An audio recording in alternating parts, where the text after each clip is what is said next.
welcome to episode 58 of Games My Mom Found. I am Mike Albertin, and who are the passengers with me tonight? Monsieur Stefan JD. American Stuart Hughes. I'm not even going to try to do an accent. This is Emmitt Malcolm. Well, welcome. I could have done Russian. Damn it. How do you sound if you sound Russian? I'm curious. I want to hear You sound Russian. Well, it depends. What do you want me to say? Yeah, Something. Governor Ruskim. Okay. That's what I get for asking. I shouldn't be surprised. Comrade it's my name is kind of hard to say in Russian. So I guess Comrade Stuart Hughes. I had to think about it. The things I make people do in this podcast. All letters in Russian have one sound, and they don't. That's how they sound. So like we have A, which sounds like A, ah, eh. Like in Russian, A is ah, and that's it. It can only ever be ah. It will only ever be ah. But whenever they they just go, "Hey, Yeah, A. Hey, welcome to Moscow. Yeah. hey." They all sound like like 1980s Brooklynites. Hey, This is like what I get for asking. it's going down to St. Petersburg. Yeah. So one thing I want to say real quick is last week I forgot to introduce what game we were going to be playing on this week's episode because I just completely forgot. Hey. I've been working too much. Say- So Stu, why don't you introduce what game you picked out for us to talk about this week? Sure. I picked kind of a different game for You us sure to do. Was A it very different? different game. Yep. A game that's more important, I think, historically than anything else. We are doing the rotoscope point-and-click adventure game, The Last Express, which came out in 1997. Yeah. You know what? I think it would be good if we just define what rotoscope game means. I mean, people Yes. don't know. Yeah, people might not know. I think I don't know. What's the I most played- famous example of rotoscoping? Probably Scanner Darkly. Yeah. I mean, that's like, here, pick from this pile of obscure things people never heard of. I picked that one. Yeah. Hey, Scanner That's- Darkly is a great. Never heard of Land it. Before Time have some rotoscoping effect on I it. think it did. And also, everyone should watch A Scanner Darkly because it's Keanu Reeves and Woody Harrelson and Robert Downey Jr. before fucking like Iron Man came out, and it's fucking great. And also Winona Ryder. But rotoscoping, for those who don't know, it's essentially animation, which is like animation that's traced over live action or images, and it's used to create like a very realistic movement in animation. Mm-hmm. Originally, animators projected photographed live-action movie images onto a glass panel and traced over the image. Yes. Yeah, Which, I fun have the fact, definition pulled up. when they used to do that, people said, "Hey, that's cheating," and so it kind of had a bad reputation. Yeah, I mean, this game also was was designed by Jordan Mechner, which some people might know as the guy who did Prince of Persia, the original Prince of Persia Yes, games. which was also rotoscoped. Mm-hmm. Did he also do the Sands of Time ones? No. No, he did Okay. the very. So he didn't do the good ones. I mean, I would argue the '89 Prince of Persia is a good game. Not my thing. But this was also developed by Smoking Car Productions. Whoever Yes. they are, they don't even have a wiki. I can't even click on the name and go to the wiki page. They no longer exist. This game, if you haven't heard of it, it's because shit went down when this game came out, basically. They, as they designed this game, the company was like in talks with several publishers, and they were kind of fighting, and then the company was kind of struggling. The company who was like the company that eventually was publishing the game was Broderbund. Broderbund? I don't Yes. actually know how to say that. Yeah, it's like some sort of German word. Yeah. As this game came out, or right before this game came out, Broderbund's entire marketing staff quit. So this game got like no marketing. Yeah, no, that'd be a problem. And then Broderbund went under and was bought out. And essentially the company that bought them was like, we don't care about like this game that you were working on beforehand. And so before this game, essentially when this game came out, within a year, they had stopped printing it. And like copies just started falling off shelves. It only came out really for Windows and PC. They were working on a port to PlayStation at the time, but that never happened. Eventually in like 2011, I want to say it was either 2011 or 12.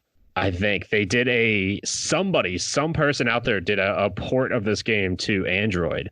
And I don't know who that person is, but they're a fucking saint in my eyes. It was reacquired by Jordan Mechner, who worked with .emu to make portable versions of the game for iOS and Android, and later released a remade version for Steam that you should not buy.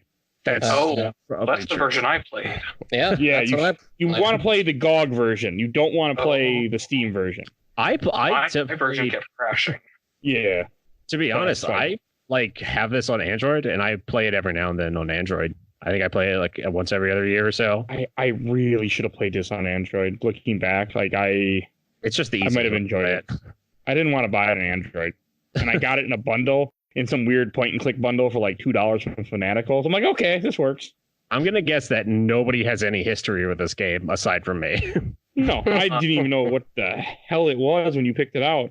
I have kind of a weird history with this game. I kind of did this on the show just so because I know nobody has heard of it, but I have this weird little connection to it where I mentioned in our Origins episode that GoldenEye 007 and on the 007 episode that was the first game I ever played. However, in 1997, my dad was one of the few people to buy this game on PC, and on our old like Macintosh computer that could barely run solitaire. I watched him play this game and I was like fascinated by it. Yeah, I could see that. Yeah, this is technically the first game I ever saw. Okay, so that does make sense in why you made us suffer through this. Well, I also I previously went to school for game design for like 2 years. I went to school for game design, and I hated the school and I left. But I did learn a lot in those classes, and I did really enjoy those classes. And we actually sat down one day in class, and the teacher was like talking about these like the early days of game design, and he's like going on and on about I think Prince of Persia, and he was like, now let's talk about Last Express. And I was like, holy shit, I know that game. Why do I know that game? The only person in the class to raise their hand. Yeah, I literally, I was like, I know that game. And the teacher was like, how? And I was like, I think my dad played it. That's hilarious. I mean, that's accurate because I had never even heard of this game ever existing before until you said, we're playing this. I'm like, what? I actually wrote a paper on it. We actually like studied the game and the rotoscoping techniques and just the fact that it was kind of like a very early murder mystery game, which is kind of a small but surviving genre in the game world. Like if anyone looked at our list of games going backwards or forwards, they would have stopped at this one and been like, what the fuck is this? They can't look forward. They can look backwards. Yeah. So I'm just going to say also right now, like we'll give some history to the game, but this is like essentially a murder mystery style game. Mm-hmm. Yeah. It's I have not seen it, but I feel like it was probably inspired by Murder on the Orient Express. Oh yeah, I mean they even mentioned they name drop Murder on the Orient Express in the game in a really funny way. Like, I mean, you are on the Orient Express too. Yes. That's a great line in the game where they're like, "Who's ever heard of a murder on the Orient Express?" That's ridiculous.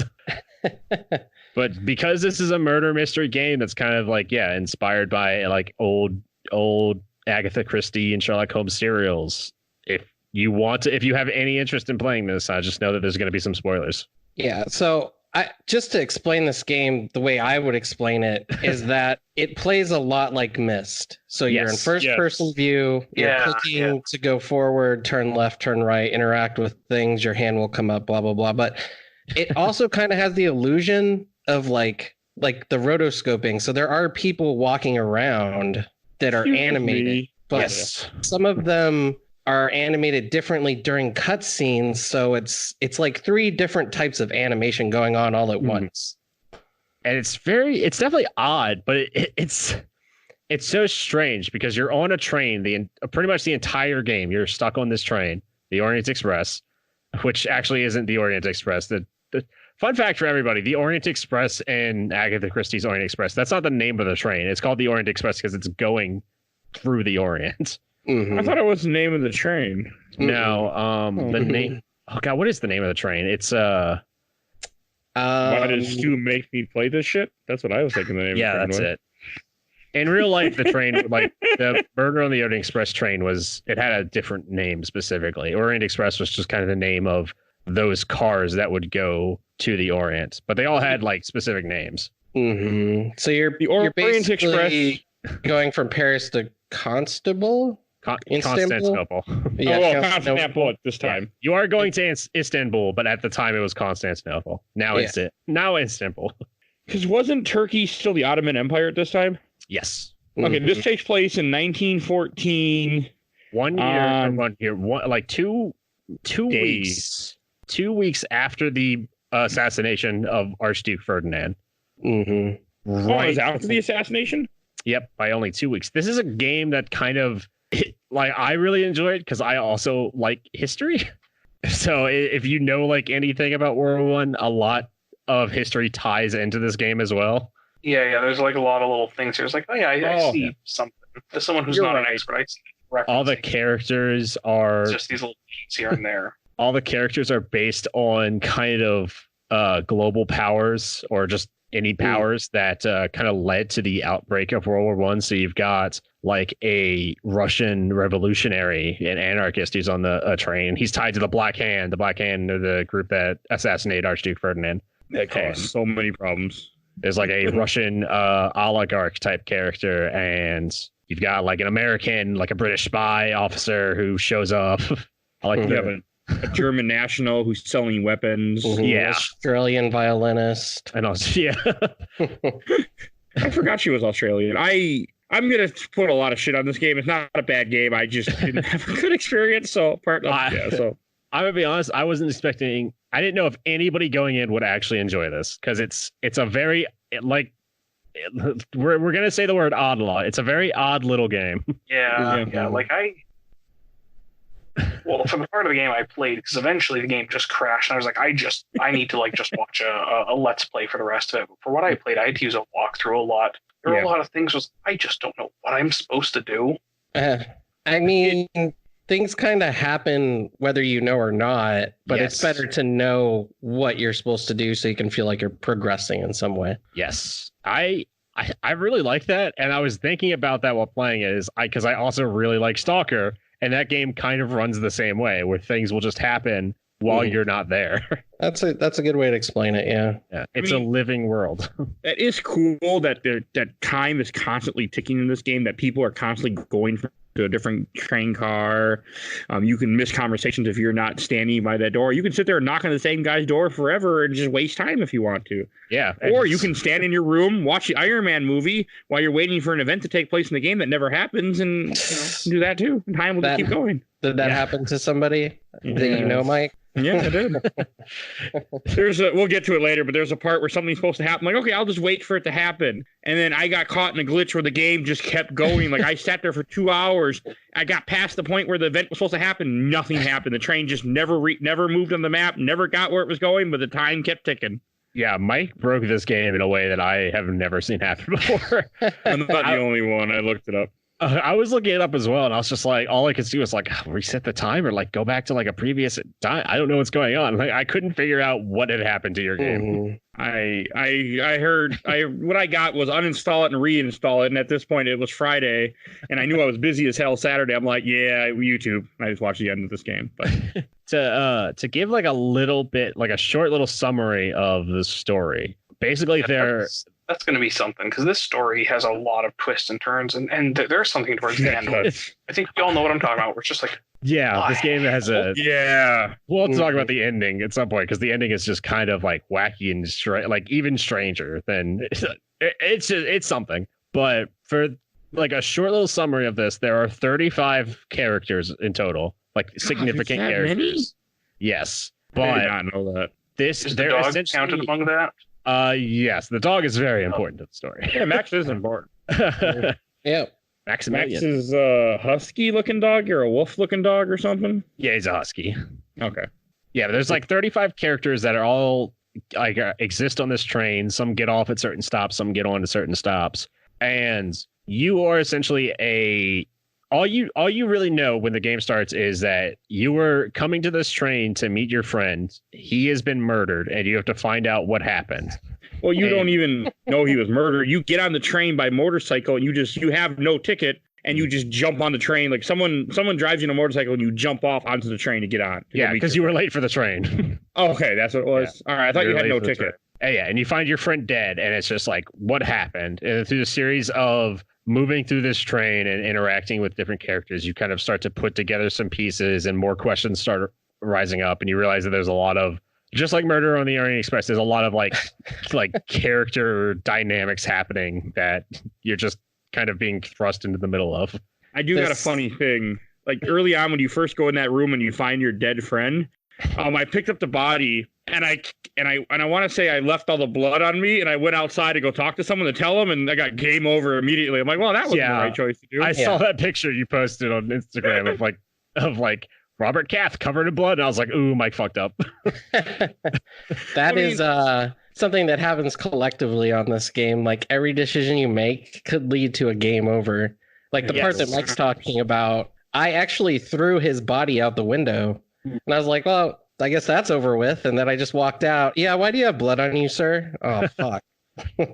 You actually, it's funny because you come across his body and like essentially it's like, oh God, I gotta like do something about this. And you can throw it out the window, or what I always do is I put him in the bed and just close the bed and then open the door like, hello, can I help you? You can actually leave his body there, let the blood coagulate, and then move his body later. Yes. And you won't get blood on you. Yeah, there's a lot of weird little things. I mean, you don't have to, because you can. You're supposed to put on his jacket after you get rid of the body, the cleanup, so no one sees the blood on your jacket. And I think Mike was saying coagulate, but yeah, that was the word I was looking for. I knew going into this episode that I was going to be correcting Mike on a lot of names, which I found really funny about 3 days ago when you posted about this on Facebook, and you were like, a murder on the Oriental Express. And I was like, it's the Orient Express, Mike. It's a very different thing. Should we name the main character? His name's Robert Kath. Yes. Which every time I heard the name Kath, I was like, Kath, Karth? Star Wars? KOTOR? Stu. What's funny is I never think that, because there's a song by Death Cab for Cutie that I quite like named called Kath ... Oh, wow. So every time I hear the name, I think Kath, it seems. As I was saying, you walk into this room, when you walk into the room with the dead body, there's 3 different ways to do it, I want to say. One that we had mentioned, you can strap the body to the bed, close the bed, put on the coat, leave the body there, and then at one point throw it out the window. Because you have to get rid of the body at some point. I think you... I just put the body in the bed. I'm just like, just taking care of it. And then like the cop then just finds the body, and it's just game over. It's like, what? Because I didn't know that I was going to go to that room. Yeah, they make your bed, but you can stop him if you catch him before he makes your bed. Go, no, I'm good. Don't worry about making my bed. You can do that. But also because depending on when you throw out because I threw the body out of the train a little bit later before you get to one of your first stops, and the guy said, okay, throw the body out, and that way they won't see it. Well, spoiler alert, the cops show up later, and they're like, we're looking for you. You have to climb out the window, which I never would have figured this out without a guide. Climb out the window and hang on the side of the train so the cops come in your room and go, there's nobody here. Well, you can also go into someone's bathroom and hide in there. You don't have to go out the window. Yeah, that's what I did. That's what I did too. I hung out the side of the window of a train, but hey. Yeah. I like if you hide in the bathroom, you can like hear the cops. Oh yeah. And they're like, this is like, we're only counting 23 passengers. There's supposed to be 24. And this is such a like an of its time thing where the conductor of the train is like, well, we don't have time to stop. So if you all could get off my train. The Orient Express is never late, sir. And the cops are like, oh, I guess we'll go. Well, we should also give props to the sound design, because like you can literally hear them coming down the hall. So it's not like you just hear their voice at full volume. It gets louder as they get closer and as they leave, which I thought was like really good for this game. This game is good with. I actually had headphones in the entire time because there's not a lot of subtitles sometimes. Yeah, I mean, the entire art direction of this game was really important to the makers of it, which is funny because none of them really cared about trains beforehand. They all just like, they got really lucky. I'm going to go ahead and tell that story. They got really lucky when making this game because it's based on the Orient Express. The train is, and they were just going to like design a train, but they were talking to some like train buffs while doing it to help them figure out how to make it like accurate. And one of the guys they were talking to was like a French dude, and he was like, during the production, was like, oh, let me call up some of my contacts. And he called up some random Italian dude who had one of the last surviving train cars of like the original World War I era Orient Express just sitting out in the yard. It's amazing. Oh, wow. They were able to like go out and take like they went to it and it was like all the windows were busted out and like the wood was rotting, but they were able to get in and like take a ton of pictures and essentially map out that train car and build out the rest of the cars in the game off of that. Which is really impressive the game does look good, especially for 97. Yeah. And it also, like, to the point of sound design, the voice acting is also pretty solid considering it was 97. This is pre-Metal. It's almost better than a Jill sandwich. You go. Well, they had the benefit of, after they found that train car, because it's rotoscope, so you have to shoot live action and just animate over top of that. They had the benefit of, they built this big studio that essentially was just the shape of a train car, so they could kind of figure out all the actions and everything and animate people walking down the hallways. And while they did that, they hired live action actors and were able to get them to kind of like say their lines. And so all the dialogue is it feels very conversational and realistic because they're actually like talking to each other. It's not two people in a sound booth. I kind of have this theory that the train conductors have like some of the most ripped like legs or something, because in the game you have to walk down a single hallway to get through it, and they sit at the end of it, and every time someone passes them, they have to stand up and let you go through. So they're just standing up and down constantly, like working out. Well, it's like 5 seconds of a workout followed by 3 hours of waiting. Yeah. So, I don't know if I would like market that workout routine anytime soon. It's hilarious though. It is great. Excuse me, monsieur. Yeah, that I will agree with you guys. The sound, the graphics do look cool. I mean, and the whole gameplay of you just wandering around this train trying to figure out what to do next. And the game does do a good job of giving you hints if you click on the bubble. I don't know. It just didn't do it for me, partly because I was in a rush and I was using a guide, so I was trying to follow along with the time. I started getting into it. I was starting to have fun with it until the game glitched on me. Yeah, I recommend using a guide for this week just so that you guys could play it. I think if you're out there and you want to like experience this game, it's going to be brutal, but going without a guide and just kind of like run through it and make mistakes and you might have to start over, but rewind, you'll be fine. Yeah, there is a rewind, like limited rewind ability in the game. You can rewind 4 hours or something more than that. You can just completely rewind if you want. Oh yeah, I'm pretty sure. Sweet. So you can kind of go however you need to, so you can easily fix whatever. And this game is pretty good about if you get a game over, you just go back a little bit and make a different decision. You'll be fine. Yeah, It's it predates Life is Strange by about 20 years. Oh, but Life is Strange is so good. Oh, congratulations! You just played the early Life is Strange. There's no congratulations necessary. I was not happy. I like that they brought in all these live you can actually see footage. There's still footage floating around of like their recording sessions, and it's funny because like all the live action actors, because they're animating over them, they had to dress up as their characters, and so like all the actors look like the characters in the game. So you'll see a guy wearing like a very bright orange suit with a little goatee, and that's like the German dude. Oh, one thing we have to mention, I didn't catch this when I posted a picture of the waiter. And for some reason, I don't know why, this waiter looks straight out. It looks like Nicolas Cage. It does look very Nicolas Cagey. Don't get it. Well, that was actually Nicolas Cage. I could see him doing it. I'm just going to start that rumor right now. Nicolas Cage was in Last Express. You could see him doing it too, though. The only way I will stop saying that is if Nicolas Cage contacts me directly and talks to me for an hour. Yeah, I don't think that's going to happen. You don't know that. Yes, I do. It's Nicolas Cage. Anything is possible. Not going to happen. I'm saying that Cage. Right now on here. Call me Cage. I want to talk. Call me Cage. I want to talk about National Treasure 4. I know you're working on 3, but I've got ideas. Okay. What I do like one of the opening story beats in this game is when you go to the restaurant car to meet with this German and you're impersonating what the guy's name, the person that dies, Tyler or something? Tyler Whitney. Okay. You're impersonating Tyler Whitney. And of course, I don't know how the hell nobody knows what the hell you look like for some reason, but you have a jacket, so you must be Tyler Whitney. Well, you've only been on the train for like an hour. Okay. I guess it makes sense. And it's not, not the days of our current, 1914. So, and like that, I mean, I like how he plays that off.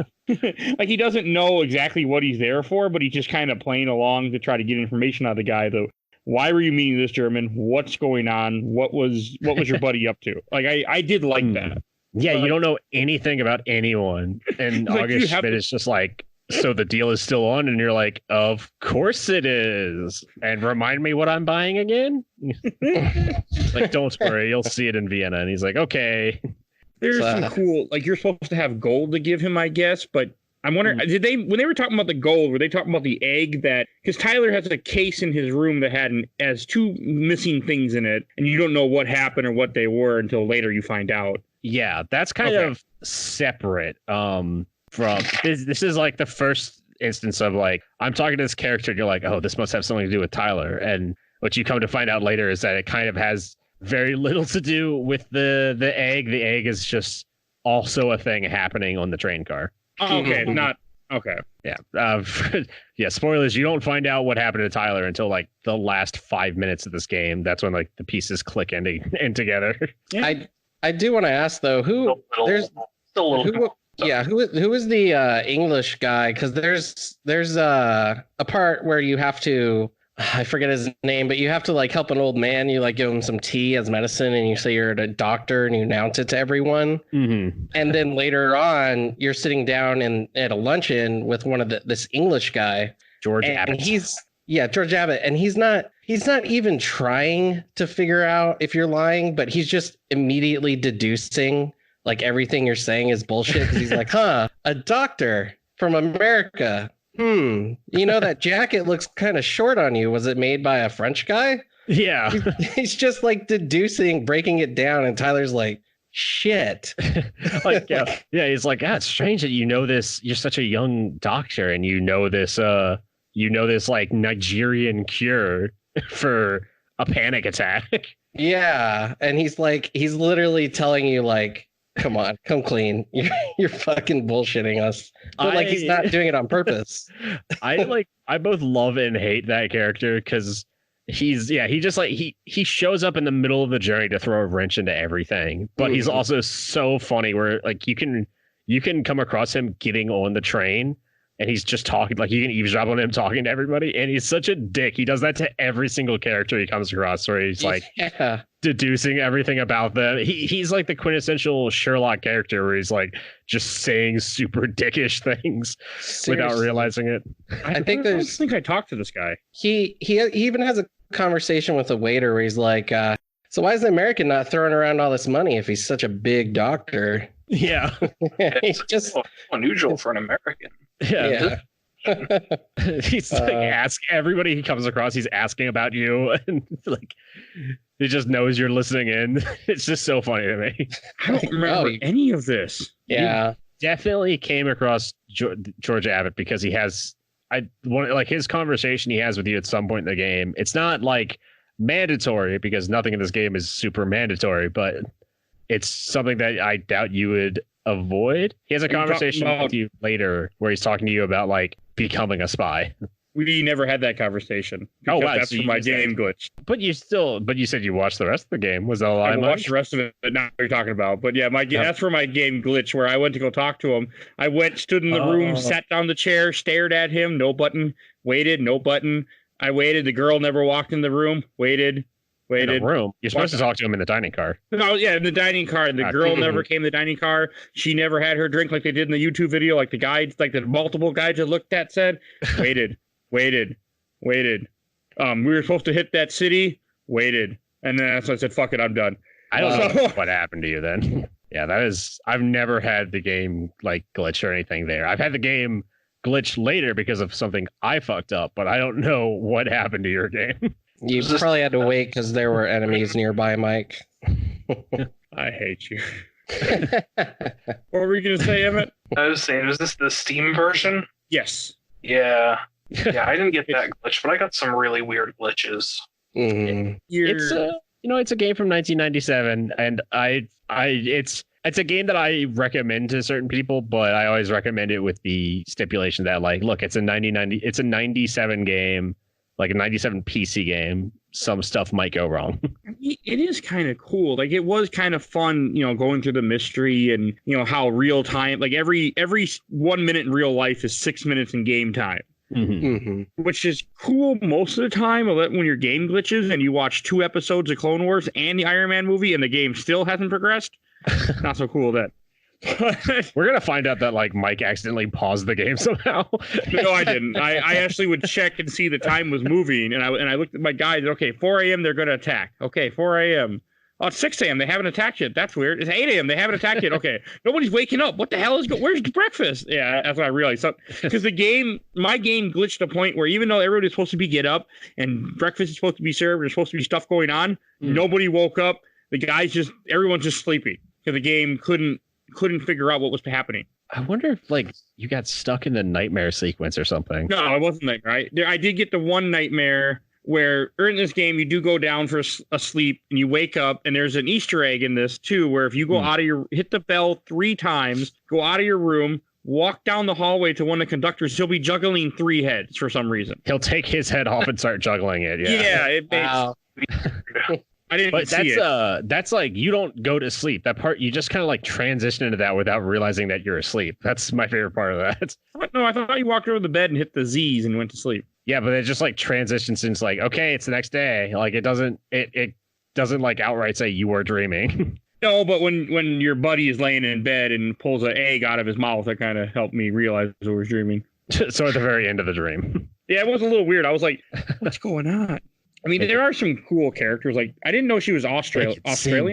The violinist. Austrian. Okay, I was going to say Australian didn't really make a lot of sense. Why is Australia? She's Austrian. Wasn't Australia even around at this time? Yes, but okay. They weren't as involved with the beginning of World War I as the Austrians were. Yeah, no, Austrians played a big part in this war. Yeah. Australia was founded in 1964. Yeah, but people live there. I know, but they were prisoners. Actually, that might have been. I don't know. I don't want to get into Australian history. I don't know it as well.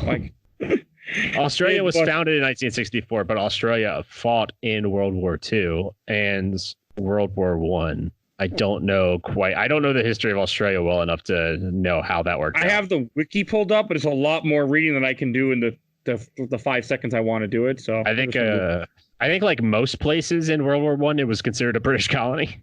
Yeah. I knew 90% of the world at that point. I do want to say though that when you do start this game, it's very small, the places you can go to. So you basically have like the diner, and then you have like 2 passenger hallways, and then a room that leads to Kronos's place, the art collector. And then I think that's it, isn't it? And then later on you get to like go where like everyone's cooking food and like all the conductors are going. Well, you have the smoking car. The smoking car. Yeah. Nobody's ever in for some reason. But when the game starts, you essentially have access to 3 cars because you can't go past to Kronos' car because you don't know who Kronos is at this point. They're just like, oh, sorry, like this is the private cars. Like this belongs to some VIP. Did anyone else notice the painting outside of Kronos's car? Yeah. The naked woman? Yeah, what is that? Yeah, that was like... Oh, you're talking about the naked woman. No, there's another one that's like an impressionist painting that's super anachronistic, and I don't know what that is. The naked woman one is basically, and it took me a second to realize this because I had to screenshot it and look at it for a while, but there's a giant like anaconda wrapped around her. Yeah, that's of course. Oh god. that is a real based on a real painting, but for the life of me I cannot remember the name of it. Yeah, I was curious because he is an art collector, so I assumed he bought it. Yeah. He has another based painting. On a real Britney Spears video. Yeah. Yeah. He's a huge Britney fan. Basically. He has another painting that's like, it looks like kind of the Scream almost, and it's like something you'd see in Resident Evil. Mm-hmm. It's so anachronistic to this period. I really like it because it's just weird, but it doesn't make sense for 1914. And the guy we're talking about, his name is Kronos. He's like a rich guy who has his own private car attached to the train. Yes, and his servant Kahina. What nationality is he? He's African. Yeah. Mm-hmm. Okay. like vaguely African or like Middle Eastern or something. Okay, I couldn't remember if they said it or not. I sort of paid attention to things. I was kind of just trying to go through this game too at one point. His it's an I like the train a lot because everybody on it has their own little thing going on that is completely separate from you, and you're just trying to like absorb as much information as you can. I mean, you can knock on people's doors a lot. I kept not there's 2 sleeping cars with about, I want to say five rooms in each car. Mm-hmm. Mm-hmm. And one of the cars, he owns 3 different rooms. I kept knocking on his room, and he's like blah blah blah blah blah, blah or something. I can't. It's not in English, and it's not a language that your character can understand. So there's no subtitles, nothing. He just pops out the door and yells at you, and then goes back in his room. Pops out the door, I knocked on it a lot. Yeah, your character knows like several languages and can eavesdrop on people essentially in a dining car and wherever. And like, I like that they just speak in their language and it comes up with subtitles.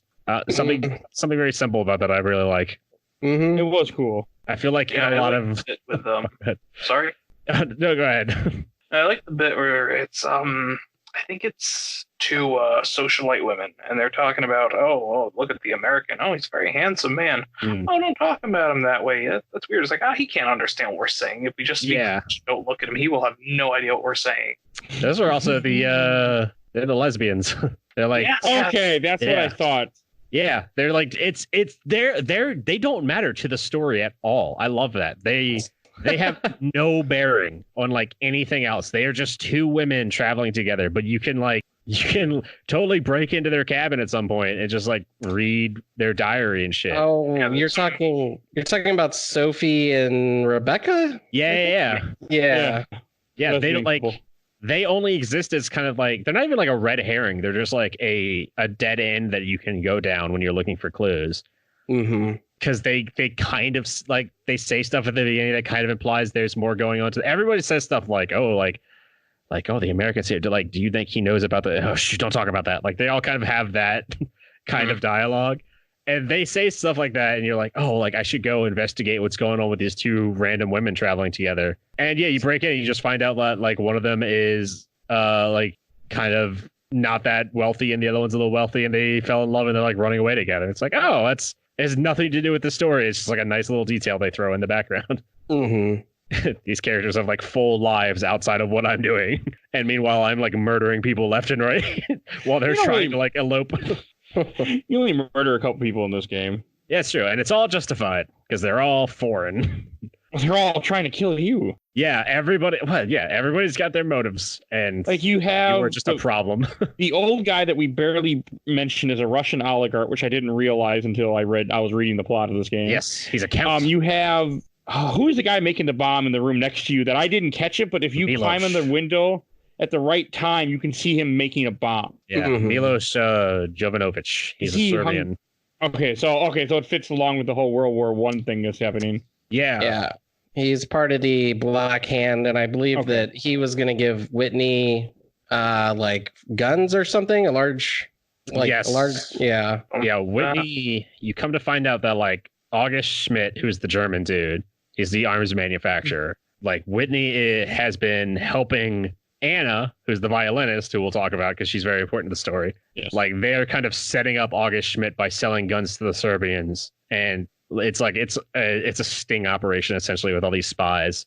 Yeah, because they catch the guns in the right country, it will give them a reason to attack. Yeah, and also they can get them to the country using the Orient Express because it's important to the story that you can't access the baggage car on the train because that's how they are able to go through customs so quickly, is they seal the baggage car.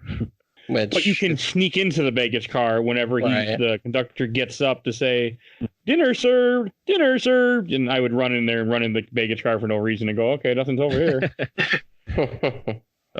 I was killing time in this game all the time, just trying to kill time because I couldn't because of things. But how does that tie in though? Because I didn't figure this out. How does it tie into Whitney needed to give Kronos the Firebird for gold so that he could give that gold to buy guns for Milos for foreign liberty causes? Yes. So Yeah, Anna's setting up.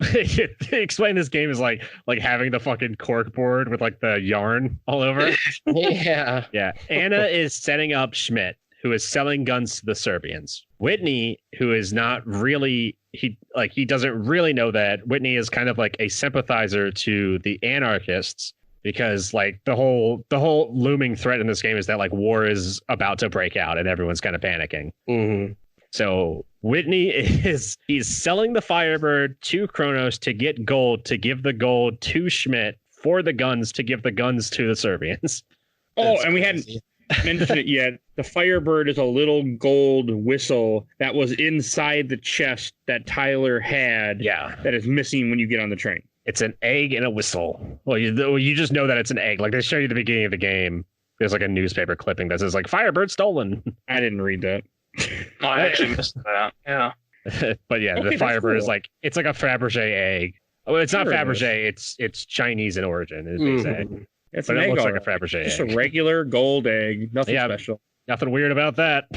That's where the game took a twist. But another thing that I do want to mention is one of the clues they give you in the room, you see the scarf that belongs to the violinist, which kind of leads you to start talking to her and getting to know her. And she plays a big part throughout the story. There's one part she pulls a gun on you, but I don't remember why or how. Everyone has guns.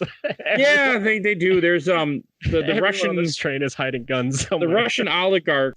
At one point, you have to go looking for the egg, and I wouldn't have known this without the guy. But if you sneak into his niece or daughter or granddaughter's room, and you go in the bathroom, she has the egg hidden in the bathroom. But if you take the egg out and walk out the door, she'll see you, and either game over or she takes the egg and hides it, and you can't find it. Mm-hmm. You have to take the egg, put it back, go out, talk to her, go get the egg, and then you can leave. Yeah, and one other little detail we haven't mentioned too is, oh my gosh, the fighting in this game, is very click heavy. It's certainly the weakest part.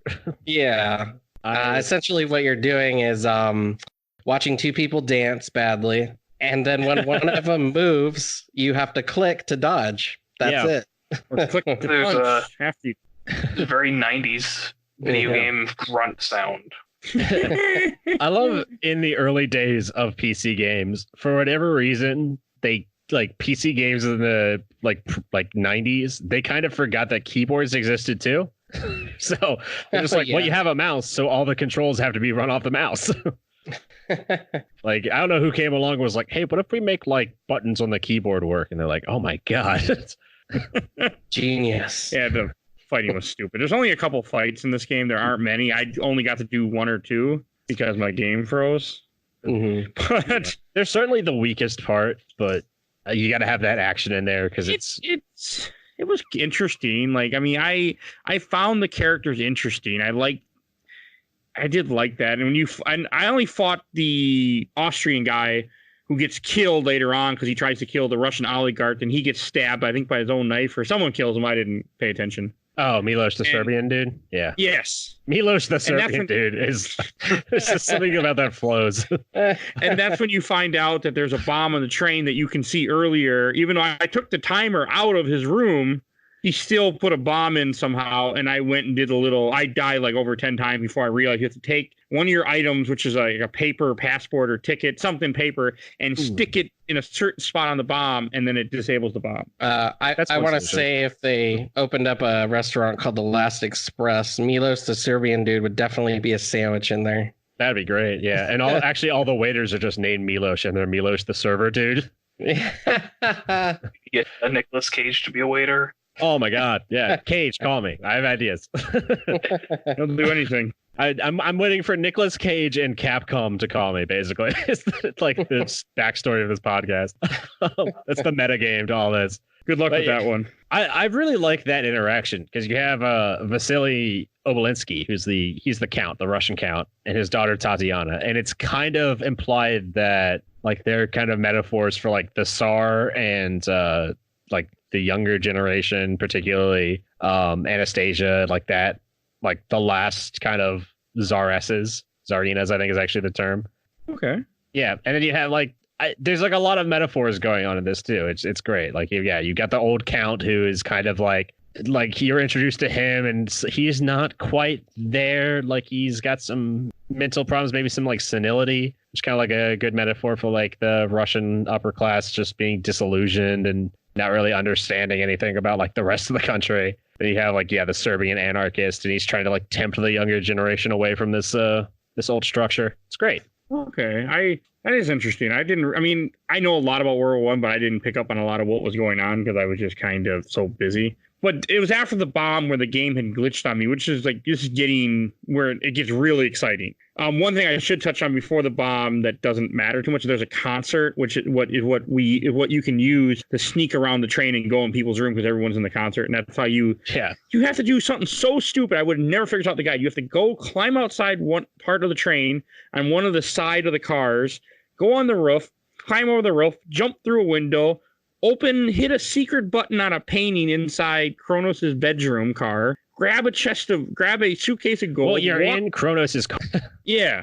It makes sense because you have to get to his second car and you're in the room with him so he can't see you do it. So you have to go out the front and climb over the car to get to the last car of the train. But then you just walk in carrying the briefcase and they just look at you like, yeah, that's normal.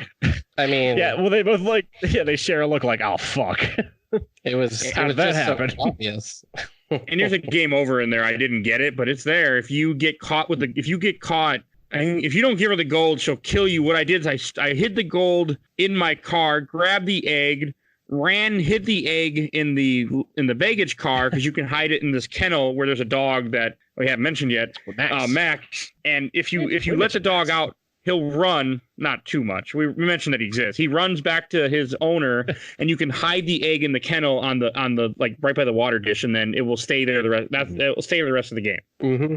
Yeah, that part's great because there's so much going on in that concert segment where it's not just a random concert. You can listen in to Kronos talking to his servant Kahina earlier, and he's like explaining that like, oh, I'm gonna like set up this concert to get everybody in this train car so that you can go to Anna's room and break in. And the servant's like, oh, but what about the dog? Like, I mean, I can do it, sir, but the dog will be a problem. And he's like, oh, yes, well, I have ideas about that. So like this is happening completely separate to you. Kronos, a just random character in the game, complains to the conductor, gets the dog taken out and put in the baggage car. That's how the dog ends up there. Has the concert so that everyone's in there, and Anna, the violinist, is playing in there so Kahina can leave and break into her car. And while that's happening, that's when you go and break into the baggage car. It's like so much is fucking going on in that segment. And there's another really stupid thing I forgot, but I'm actually, hey, Emmitt, do you want to introduce how you get the Firebird whistle? Oh, so what is it? So you gotta find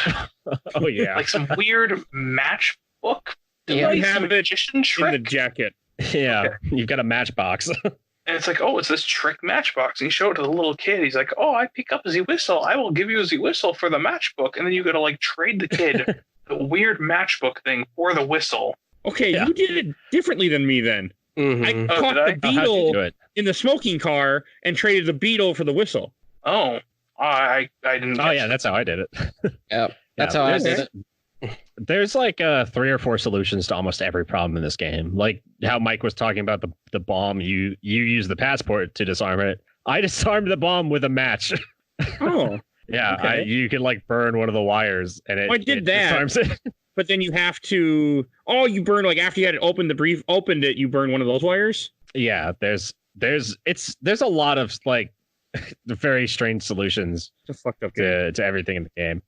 And it's kind of crazy because, like I said, there's so much going on for them to be like, okay, like every little problem has to have 3 or 4 solutions and also like 3 or 4 fail states. But you are like in a single playthrough, you're only going to come across like 40% of the problems realistically, because you aren't going to be able to hit everything. I wish I would have played this on mobile because I would have had no problem on mobile, but I played it on my PC. Well, get it on Android and play it again.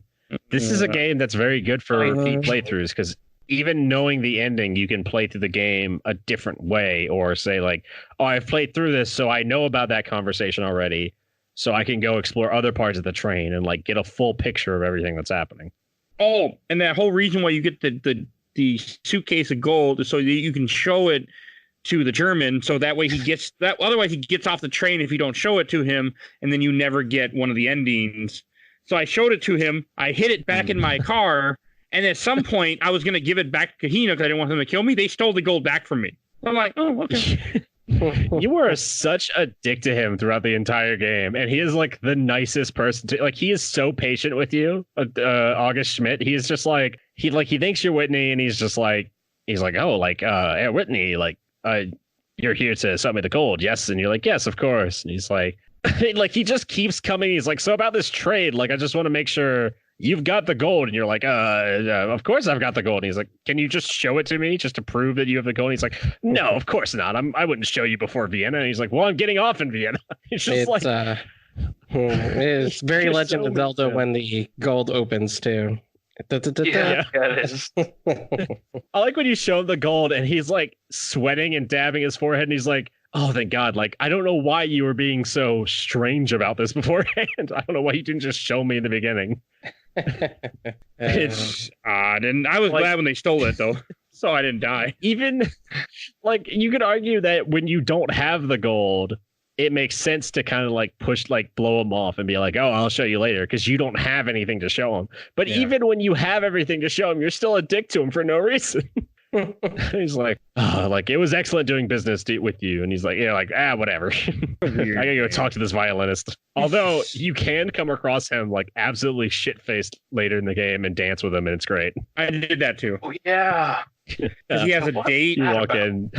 Yeah, because she has a date with a spy who's trying to is tricking him. Yeah, I did that part. Let's talk about Anna, because Anna Anna's a big character. We haven't talked about her yet. Anna's also the one that has the dog Max that lives in her sleeping car, at least for the moment of this train ride, and that's why they couldn't go in it. But she's also, you don't find this out right away, but she's also a spy, plays the violin, and you only find out she's a spy if you sneak into her room at one point after the dog's gone. I think she pulls a gun on you for that.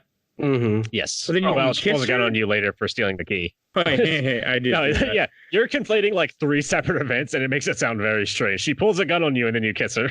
I know. You break into her room. You find out she's a spy. You find like information that says like she's working for somebody else. And you steal a key from her room. You need the key for other stuff later. And then she breaks into your room and pulls a gun on you, and you're like, you just like smack it out of her hand. She's very much Meryl from Metal Gear Solid. You're like, have you ever shot anybody before? She's like, I'm a spy. Of course I have. And you just like slap her hand and the gun falls on the ground. And she's like, I lied. I've never killed anybody. We should mention too. She becomes the love interest. We should mention too that the dog isn't there anymore because somebody else is plotting to get into her room, and they're afraid they might get bit by the dog. I think it's Kronos and his servant. We already touched on that. That's during the concert. Yeah. So there's a lot of people doing a lot of things all the time, especially with Anna. Cool. Like, I love the idea that you could just like sit in your room and just like let everything happen. Yeah. I tried a few times. I would love an ending. Like, if they remade this game, I would love an ending where like you get to Vienna and you just like, fuck this, and you get out of the train. Just like you could sit in your room for like 3 days and then just bail and be like, this is too much. It's not my problem. The whole reason you were getting on there was just to get your $10 back from Whitney. Yeah. Okay. And I think we kind of touched on most of the characters that matter on this train. Should we kind of go on what happens after the bomb? I'm trying to think if there's anybody. I mean, we've talked about Anna. I like Anna's setup where she's just like a violinist, but she's kind of like cold. She's kind of cold to you, and you're like, something's going on here, and you have to like keep investigating her. Or how you find the key in her jewelry box hidden, which you really need that master key. That's how you get into the other room earlier we mentioned to go steal back the egg, and it's how you can lock your own door and do a bunch of crap with that key. As long as nobody's looking. If the guy is not sitting down in his chair, the conductor in each of the sleeping cars that we mentioned, he'll go, bonjour, that's not your car. That's not your sleeping car. But you can do certain things so he can't see you and then sneak into people's room. Yeah, I got that. Yeah, there's actually there's a super shitty thing you could do if you're quick, which I find so funny, where you can go into a car, you can go into like a room and hit the like help button and then walk down the hallway, like walk past him and then break into another room. I did that. You got to be like really quick, but it's so funny, the idea of like hitting the button and then running past him. Be like, tricked you. I did shit like that too to him. I was mean. But I think you can. I think you can hit the button and like crawl out the window too, and like go down. It's just like you're just like pranking him. You can do it. It's a weird game. That's one thing. It's an odd little gem. I can't remember if we said Anna's also a spy. I think we mentioned that already, haven't we? Yeah, you've said that like 3 times. Okay, good. Yeah, Anna is a spy. She works for the Austrian government, and you find out through talking to her that she is there investigating August Schmidt, or she has something to do with August Schmidt and his interactions. And like all this stuff is not, when we say like you find out this stuff, it's not like straightforward. It's all information that you're getting throughout the game that you're starting like you piece together. It's a very like I don't know. It's very like Poirot. It's very Agatha Christie. Yeah, yeah. You're just getting like very minor amounts. Yeah, the plot is just like little pieces, just like little puzzle pieces, and you'll probably miss most of the puzzle pieces. Like when I was playing before, I just had to look at Let's Play. I missed so many things. Like what? And I get part of a conversation, and I'd see like part of a puzzle. I would just be like, I don't know what this is supposed to be. I don't know what I'm supposed to do here. Yeah. Well, like right at the beginning, like how you learn about the Firebird is you find there's a little like scroll in Whitney's coat that you like pull out, and it's got like a poem written in a language that you can't read, and you can just go around and like show that poem to people, and you find out like, oh, Tatiana can read it because she's Russian, but if you show it to Milos first, the Serbian dude, he's like, oh, it's like he's just like, oh, it's like a nursery rhyme for children about like the Firebird, and he just kind of like, I don't have time for this. But like, yeah, you like figure out like, oh, like he knows this poem, and then Tatiana knows this poem, and she's like translating it for you, and then you can come across them later, and they like sit down and start talking, and she's like, I was like, she gets like upset. She's like, why didn't you talk to me before? And you figure out like, oh, they know each other, and you come across them later, and they're talking about how they grew up together, and they come across them again, and they're like talking about like politics and what kind of drove them apart. It's great. It's a really weird game. They had a weird little like send off on like their second conversation though, because I think he's like, I don't want to talk to you anymore. That our childhood is forgotten to me. Blah blah blah. And then like an hour later, they're eating dinner together again. He's also like dealing with the other Serbians and the Black Hand, which are on the train, like hiding. Yeah, so he's very bipolar about how he's feeling all the time. But that's also when the game gets like, really interesting. He's flirting with like a Russian, like essentially a rich Russian like aristocrat. Oh yeah, basically. Meanwhile, the Black Hand are like, kill them all. Because it is when you go, like as I was saying before, after you disarm that bomb, that's when things really take an interesting turn. That's where I was really bummed that the game wouldn't continue working. Because I was watching it, I'm like, I mean, like right before the reason you find out about the bomb right before that is when like Milos sadly dies. Spoilers, but like Milos, you hear screaming from the Russian's room, from the Count and his granddaughter's room, and like this is like the only time the game shows you something that you're not a part of, and it's kind of interesting because I think they're just like really proud of that moment. But yeah, like Milos runs in the room and he's got a knife and I think he's got like a little blood on his hand or something. And he's like, I need to talk to you, Tatiana. And the Count wakes up and he has been senile for the whole game, but he has like a moment of pure lucidity where he's like, he sees a knife and he's like, this man's trying to kill me. Fuck you. He just stabs him like 3 times. Okay, so that's what happened. It's like, yeah. I didn't and it's see, like you hear the scream and you go in and like Tatiana is like broken and the fucking Count is like out of his mind and Milos is dying and he tells you about the bomb. It's like, Jesus Christ, we are kicking off. I want to say the Count said something like that earlier too, doesn't he? He's like, you were in my dreams. You're here to kill me, aren't you? Yeah. He's like before that, there was like kind of implied nightmare scene. Okay. Yeah. His nightmare scene. Yeah. I don't know whose nightmare it was actually. Yeah. It was like in a castle. Maybe he's or sharing something. your dreams. I didn't see He's this. He's the Russian Freddy Krueger. Yeah, no, there's a scene where someone, I'm not actually sure who, is having a nightmare, and there's like this castle in Russia, and Milos is there, he's there to like assassinate the Count. Yeah, I think that's his dream. Okay, it just comes there and it just disappears. I'm like, what the hell was that about? This is where the game glitched on me the first time. What happens is you go to your room and the conductor will come, I have to make your bed. He came in my room to make the bed, left, never made the bed. I ring the bell. Oh, bonjour. Oh, that's nothing. I'm like, what? No, make the bed. Nope, never makes the bed. So I sat here, and that's like one of the time when I watched a movie to let time pass, and I finally got to the point where you're supposed to have a nightmare, but if you wake up, or if you just wait till 10:40, rush to the room where the murder's going to happen, you can witness the murder and then go get the bomb. But the game will not progress after that because you never let you sleep and you never had a nightmare. You need to send me the guide you used, Mike, and I'm gonna play through the game using your guide and see if I can figure out what happened. Because you followed the guide almost exactly. I used a couple different guides, but yeah, I couldn't find one I liked first. You'll have to send me those because I'm gonna try to figure out what happened to stall the game. Yeah, I guess email these guide writers from 10 years ago and be like, yeah, listen, that was a mistake. There's a typo in your guide that causes the game to freeze. You fucked up. I fucked up when I played this game. But so later on, after the bomb, I'm gonna go past the bomb now. After you disarm the bomb and you go to the smoking car, you're supposed Mike to talk. Mike just does not want to talk about Milos's death. No, he doesn't. Milos. I did not care for him. Hey, he tried to stab you. Sure. Kind of when he tried to kill you because he thought you killed Tyler, and then he become buddy with him. I never talked to him again. I like Milos.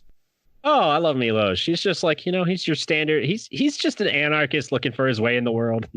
All he wants is to fall in love and bring down the Russian government. All right, that's what's wrong with that? That happens in a way. Just wants to fight for the proletariat. So after you disarm the bomb and you go in the smoking car, that's when the game also I noticed the glitch because you talk, and we had mentioned a little bit ago, you talk to this guy and he tells you that he's trying to recruit you. He can make all your murder charges go away because you're wanted for murder that you didn't commit. I want to say you were blamed for. Okay, you were. You can involved. make those go away, and then you're supposed to talk to Anna. Is her name? Yeah. Stick with Anna? Mac. Okay, I also can't remember. My mind is blanking. You talk to her, and that's when you go back to her room. And if you keep knocking on the door and persisting, you can go in the room and kiss her. And I think you start making out, and then you spend the night with her. I want to say. Oh yeah, baby. No, I didn't. You start. Yes and no. You. That's later. No. This is it. Well, you can kiss her a little bit. Yeah, you can kiss her. But by the way, this is not you forcing yourself on this woman. It's up to this point. There's a lot of she is the love interest at this point, and it's kind of.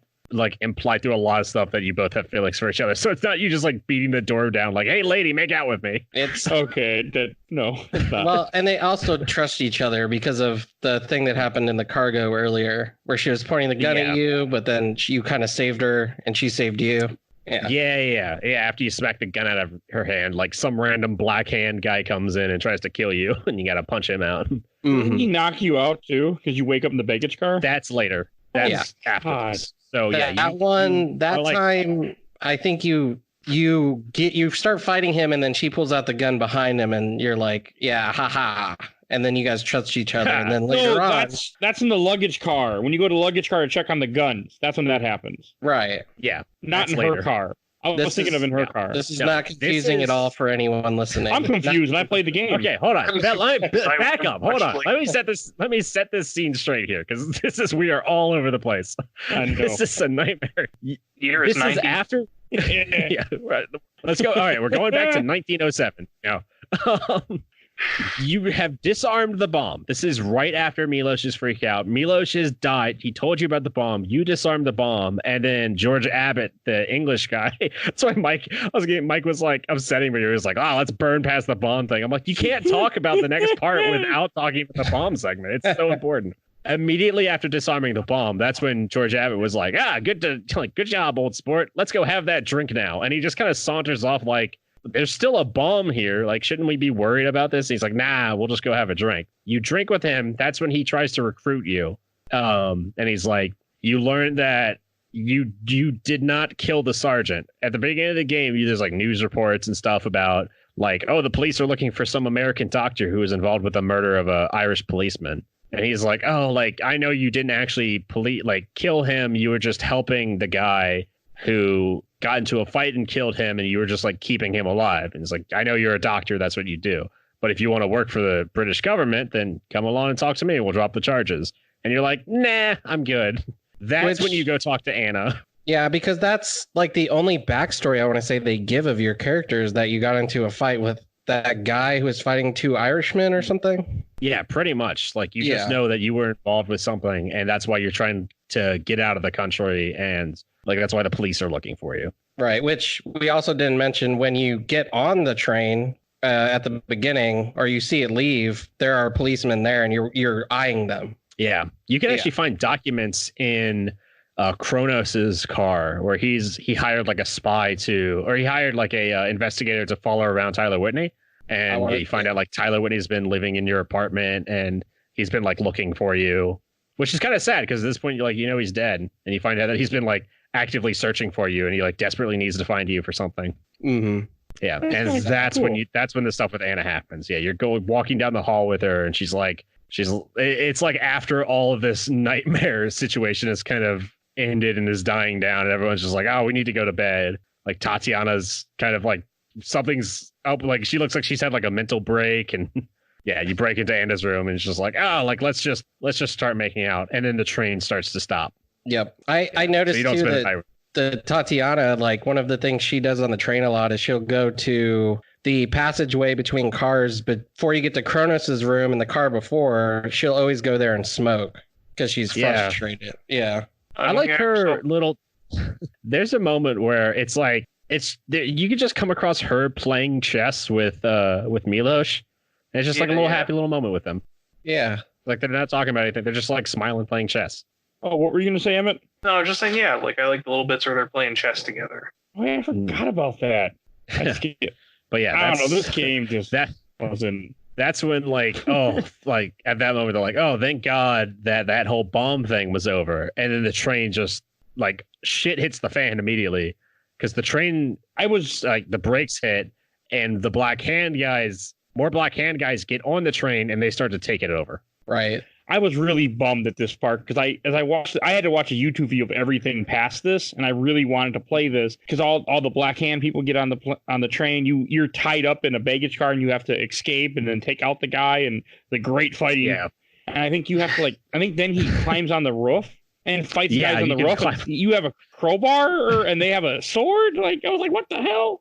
Yeah, there's 4 Black Hand bandits. And yeah, I think there's 5 actually. It's 4 or 5, but yeah, like it doesn't matter. That's the whole part where like you knock the guy out and like Anna's in there with you, and there's some like fun that it like very briefly turns into like an Indiana Jones game where there's like funny dialogue about you should kick the shit out of that Serbian guy. You like take her you can like untie her and take her gag off, and she's like, oh sure, like untie me before you remove the gag. Yeah, I saw that. That made me laugh. Yeah, but then you gotta climb up on the roof and fight. That was like my favorite thing to fucking watch my dad do in the back in the day. I remember the beginning of this game, and I remember the fucking train fight. Is you were just throwing people off a train left and right. I mean, at least it looked cool, and when I watched it in the YouTube video. I mean, it's a cool segment, but it is still the combat, so it is still very basic. Yeah. Yeah, and then I want to say after you end up taking out the Black Hand, I think you're in the Ottoman Empire already, or what would be now known as Turkey. Because this happens in Budapest, I want to say, when they board, right before Budapest. Yes. Okay, and I think so, yeah. And then after you end up dealing with them, is that when you finally kiss Anna and spend time in her apartment, or is that after? I want to say that you kiss her after the bomb. The train stops. You fight the Black Hand, and you've got to like take over the train.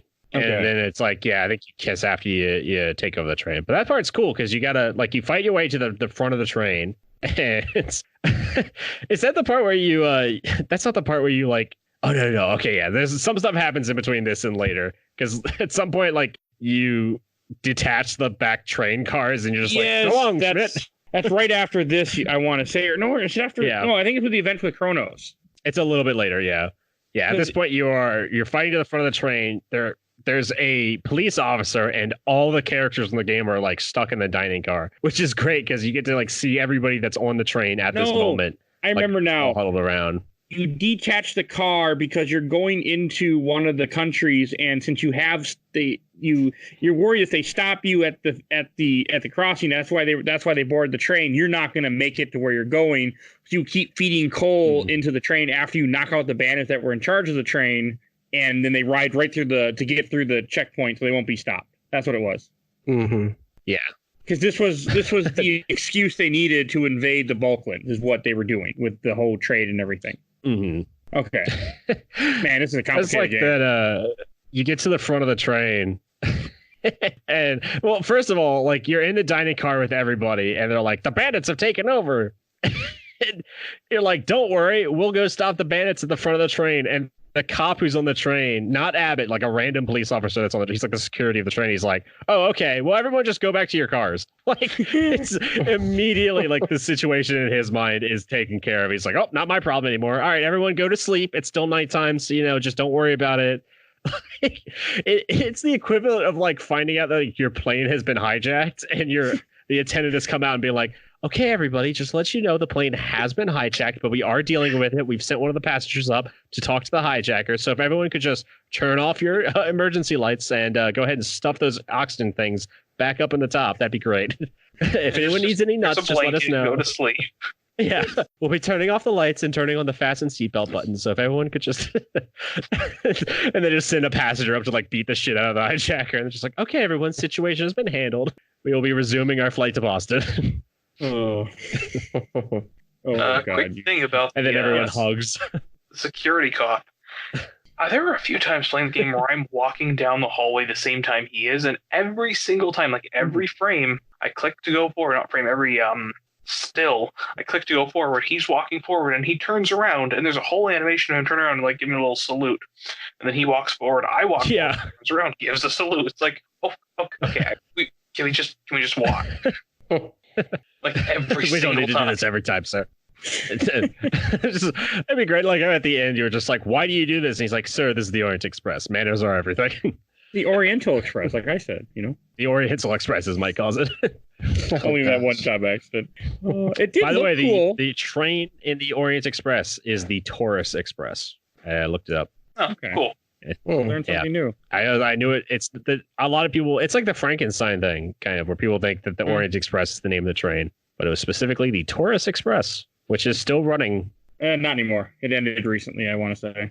Or am I looking at the wrong Taurus thing? Express is still. It's the Orient Express trains are no longer running. The Taurus Express train is still running. They remade it. All right. It stopped running in like 2012, I think, but they restarted it recently. This would be a fun experience. Maybe someday if I ever am rich, I wouldn't mind riding this train. She'd get murdered on a train? Oh, not 1914, so I should be okay. I'm talking to a friend about going to... See, I'm talking with a friend about us going to England next year, or at the end of this year, and I really want to ride like a really nice train. That being said, last year we went to New York and we used Amtrak, and I think a murder on the Amtrak train would be a very different movie. Okay, I got a sad story that I do want to say about this. The first time I ever rode an Amtrak train, like murdered a guy on an Amtrak. No, it was from Milwaukee to Chicago, which is, for those that know, it's like an hour train ride. And somehow on the way back, and I was like 13 at this time, we hit a jogger, unfortunately. Oh, Jesus. And I'm like, apparently though, if you get hit by an Amtrak, it's over. Boom. I mean, the speed the train is going, it just, apparently there were two trains coming. Fucking one left, and he went, and the other one hit him. And we were stuck there. It's a fucking train. Like, I don't understand how people get hit by trains. He was jogging, and apparently he jogged all the way up to heaven. Like, if you see a track, look fucking both directions. And I remember just being so bored because I didn't have a Game Boy with me. I didn't have anything. I'm just sitting here like, okay. And I didn't ride a train again for years because I was just like, nope, not doing this again. Nope, last time I got a train, someone died. I'm done. No train. You hit somebody and you're like, oh, okay. See, this is where Mike and I are very different people, because I had that 6-hour Amtrak ride to New York. And if somebody came by and said, oh, sorry, just to let everybody know, there's been a murder in the car behind you, I'd be like, does that mean we have to get up? That'd be my first reaction. Oh, so like, is the train stopping, or like, are we going to keep going? Oh, and then after you... Murder's done. Nothing we can do about it now. I always remember that. And I always remember looking out the window and seeing the coroner, who's this real big fat guy, too, like real big guy in a flannel shirt. And I'm like, can he walk any faster? I really want to go home. Well, the dude got hit by a train. I imagine there was like how much is necessary to be like. What was the cause of death? I'm thinking it was a train. Not to be too morbid, but I think in that situation, it's less like one big bag and more like a lot of little bags. Yeah, it probably did take them quite a while. It was a long time, and I didn't ride a train again for like over 10, 15 years. But in that situation, because I've always wondered, having lived like near DC, and I know people. I was gonna say I know people who got hit by trains. No, I know that people are hit by trains. I always wondered in that situation, do they just have to like hose off the front of the train and then go back to what they're doing, or is it like is there like a guy who comes out with like a spray bottle or something, like a little hose, and he's like, all right, we gotta get this train back on the rails. It's a train, it's not a car. Nobody moved the train, I can tell you that much. So, and it's still sitting there to this day. I can say that. I guess if it's a murder, they have to. Is the train evidence? I don't know. I've got a lot of questions about this. I'll have to look into it. Okay, that's good. But what I do want to say is, after you pass through that checkpoint with the train and you get close to Constantinople, what's now Istanbul, because I can't say Constantinople. I can't say it. So Constantinople. I'm done. I give up. All right. So after you pass, when you're getting near there, that's when they finally wrap up the story with Kronos. Kronos comes back on the train, and he ends up taking your girl hostage. Yeah, I'm gonna say your girl Anna, because I want to say you did finally sleep with her at this point. Am I right? All right, I'm right. Okay. We're gonna say I'm right. I don't know. I want to say that you did before this happens. Yes, because I think you reach Constantinople and you guys have already done it, and then you find yourself running into Kronos and Kahina. Okay. Yeah, but it's kind of like, I mean, at that point, it's just like, all right, let's go back to our cars, and it's like implied that they go back to the same car, but because they're after the Firebird still, right? Yeah, no, they're after the egg. That's the Firebird. That's the Firebird. Okay. They're after the Firebird. No. God, this game, there's so much going on. I apologize to our audience. Like, this is we're breaking down a very intricate murder mystery, and we can't even say Constantinople. You can. I think just call it Byzantium. It's Byzantium. That was before this. Well, yeah, that was way before this. Well, actually, the funny thing is that city's also in Assassin's Creed Revelations. Yeah, well, it's a very important city. That's a good game too. It's a very good city. We need to do some Assassin's Creed on this podcast. I just want to play Assassin's Creed again.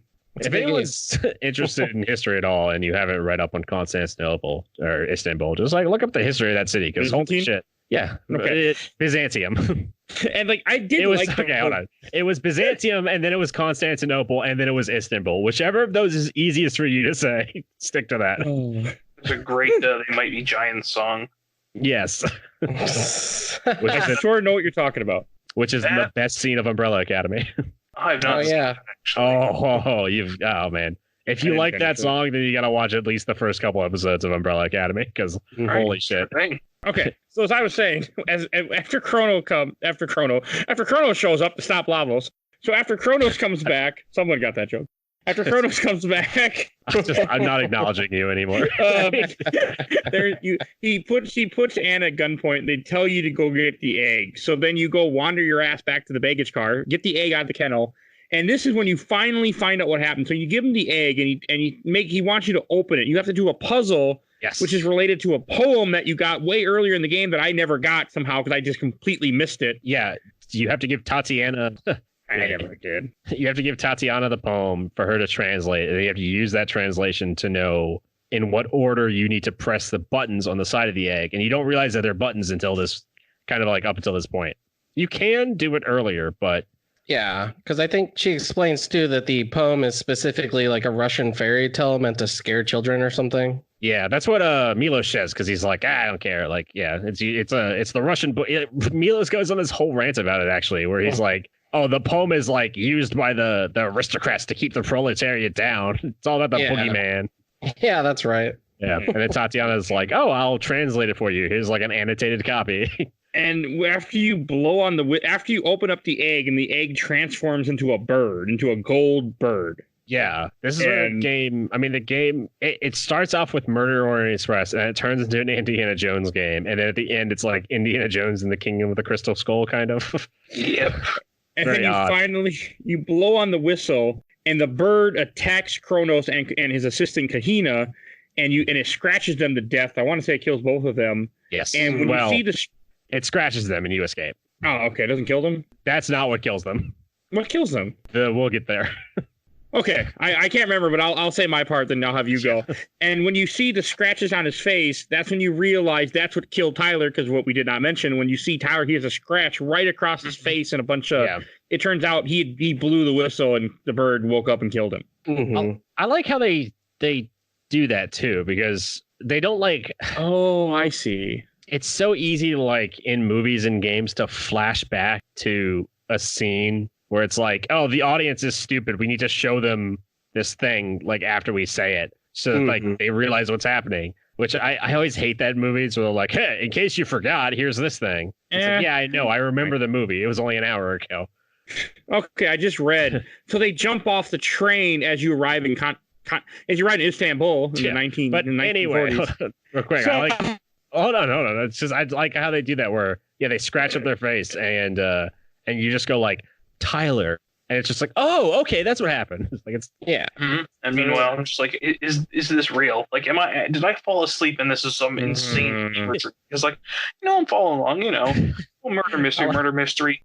Bioshock Infinite Acid Death Bird.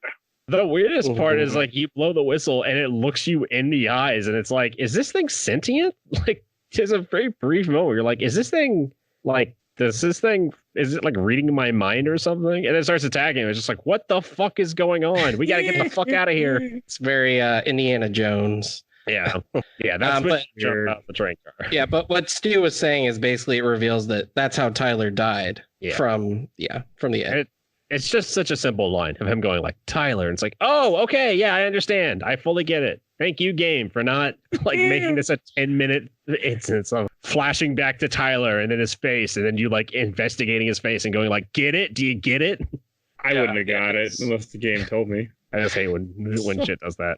Like shows is one thing, because like, okay, I haven't watched episode 1 for like 10 weeks. I get it. But when movies do it, I'm like, yes, I know. Game. Okay, I forgot that they jumped off the train. Yeah, Anna's like, we gotta get the fuck out of here, and she jumps out the window and you follow, and it is like that very like comical moment where you jump out of the train and then the dog jumps out and she's like, Max, you made it. And it's like, oh yeah, I forgot about the dog. It's just it's so funny to me that they're like, oh, and the dog survived too. Yeah, and then Max made it. And then Tatiana is the one that takes Alexi's lighter, who is the anarchist, and blows up the guns, which then blows up the train, which kills Kronos. Or Kronos. Yeah. Kills Kronos. She's her dad is dead. Or not quite dead. Her dad is like, granddad is like back into one of his like senile like dementia moments where he doesn't understand what's happening. So he's like mentally gone, and she's like mentally broken, and she just like stands up while this eagle is tearing them apart and walks back to the car, and you just see her pull out the like at first she opens the box, and every time I play the game I forget about what she does, and I think she's about to pick up the gun and just start mowing them down. But then she picks up some dynamites and lights the match, and the whole train car blows up as you remember that Tatiana is still on the train. And all I can think about is like, this game has the most depressing ending of all time. Mm-hmm. Oh God, yes. Like Tatiana has killed herself and Kronos. That didn't bother me either. It's like, okay, this like poor girl who lost the love of her life is now dead. And I get that it's a metaphor for like the war breaking out and like the loss of innocence and all this shit. But it's just like, Jesus, like they're dead. And then you're like, well, at least I have you, Anna. And she's like, I need to go back to Austria to like sort this out. I'll see you after the war. And then the fucking game ends with a screen coming up that says like the Orient. You stay in Istanbul. I'll go back to Austria and I'll come back on the Orient Express to meet you. The game ends and a black screen comes up that says the Orient Express closed during World War I and would not run again until 1932. It's like, well, fuck me. I guess they just never saw each other. I do like the scene where everybody's yelling and he yells at one of the kids, hey, what are they saying? He said, war is breaking out or war is happening. Yeah, the war is broken out. And just a shiver ran down as I read that, as I'm hearing that, because I know exactly what they're talking about. It's World War One, and it's such a, World War One is such a turning point in just how many things, all because of one freaking event. And when he shoots the Archduke, and this gigantic war happens, which leads to World War II 30 years later. That's a whole rabbit hole too, because essentially we're not going down it, but I could. Well, I'll just say that World War II is. I don't know why we separate the two, because it's not really World War One and World War II. It's World War, and then we paused for a couple years, and then just the rest of the World War. Like they're essentially the same war, just kind of like we'll take a break. 1918 World War One ends. 1939 World War II begins. I mean, it's the same. Yeah. It's a different party because in World War One the Germans were seen as the enemy, but they weren't really, and it's a whole. Yeah. Well, it was just like we're gonna take like 20 years, everyone regroup, and then we'll go at it again for a little while. That's and we'll invite and all that. Let's wait 20 years. Germany regroup and figure your shit out, and then we'll invite Japan, and we'll meet back here in 20 years in the middle of France.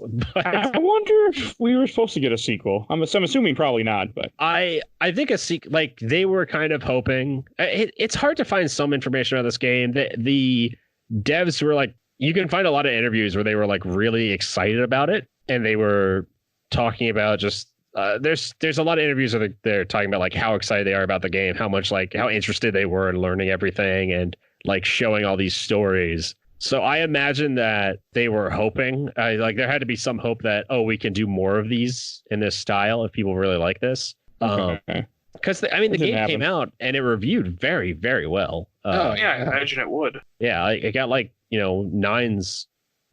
Like back in those days, back in the late 90s, a lot of the companies that reviewed this were on the star system. So I got like 90s or like 4 out of 5 stars, 4.5 stars. And I imagine that the director was just like, yeah, if this does well, this could be like a whole series, a whole like serial style game series where we're just going on these different kind of murder mystery adventures and learning different things. Honestly, I could have seen a complete port of this go on the DS or 3DS instantly. Yeah.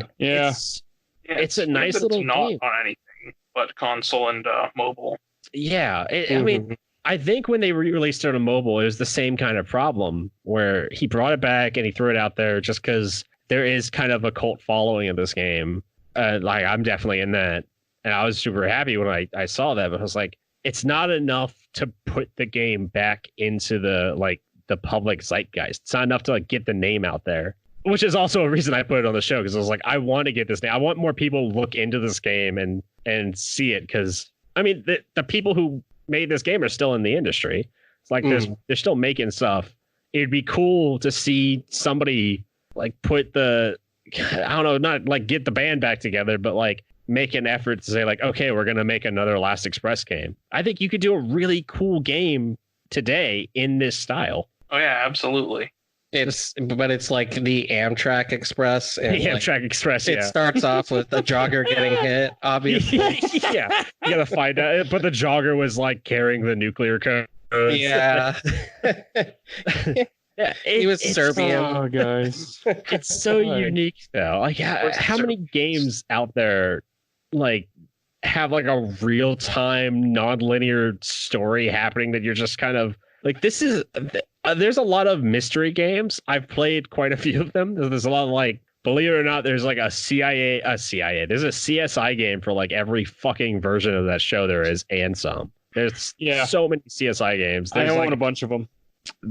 And they're not bad. They're just like I've played them. They're not bad. They're just kind of okay. Like you just kind of like clicking around the room to find clues. To me, they're kind of like flash games for the most part. And like then you have like the Sherlock games, which are like a little bit more advanced, and you have like LA Noire, which is like almost the other extreme where like investigations are a thing, but LA Noire you can kind of just like you can actively fuck up that game and still progress. Like it doesn't really matter how bad of a detective you are. Yeah. I'm actually kind of curious if we can name how many games kind of like take place in the same setting where everything's real time outside of like Stalker in this game, because I can't think of many. The only one I can think of is Stalker. Yeah. Same here. I can't think of any other game that does. I guess you could say like Breath of the Wild has but then you get into more like that's just characters are set on schedules, but stuff isn't happening without you.